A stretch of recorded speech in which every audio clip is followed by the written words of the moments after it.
हिंदू धर्म में बड़ों के सम्मान में अनंत काल से उनके पैर छूने की परंपरा चली आ रही है।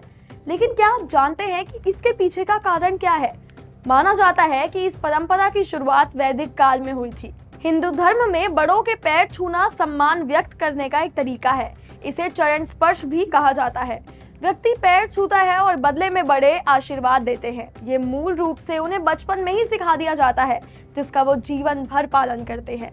लेकिन इसके पीछे वैज्ञानिक कारण भी है। जी हाँ, वैज्ञानिकों की माने तो इंसान के शरीर के चारों तरफ एक आभामंडल यानी कि ऑरा होता है।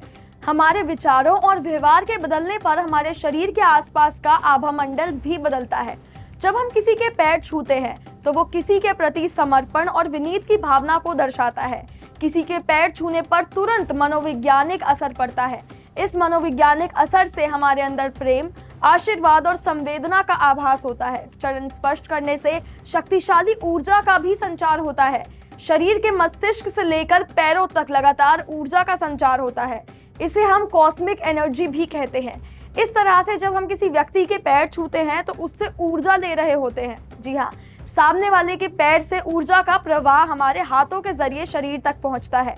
पैरों के अलावा हम शरीर का कोई और हिस्सा छूकर आशीर्वाद नहीं लेते। इसके पीछे भी एक वैज्ञानिक कारण है। जब हम सही प्रक्रिया के साथ चरण स्पर्श करते हैं तो कमर झुकाते हैं और अपने बाएं हाथ की उंगलियों से सामने वाले के दाएं पैर और अपने दाएं हाथ की उंगलियों से सामने वाले के बाएं पैर को छूते हैं। इसके पीछे भी वैज्ञानिक व्याख्या है और वो ये है कि हमारा शरीर बहुत सारी तांत्रिकाओं से मिलकर बना है। ये तांत्रिका हमारे मस्तिष्क से शुरू होती है और वो हमारे हाथों और पैरों में उंगलियों पर जाकर खत्म हो जाती है। इस प्रक्रिया को जब हम उंगलियों के उल्टे तरफ से पैर छूते हैं तो इस तरीके से शरीर में इलेक्ट्रिकल एनर्जी का चक्र बन जाता है। साथ ही सामने वाले के शरीर की ऊर्जा हमारे अंदर प्रवेश करती है।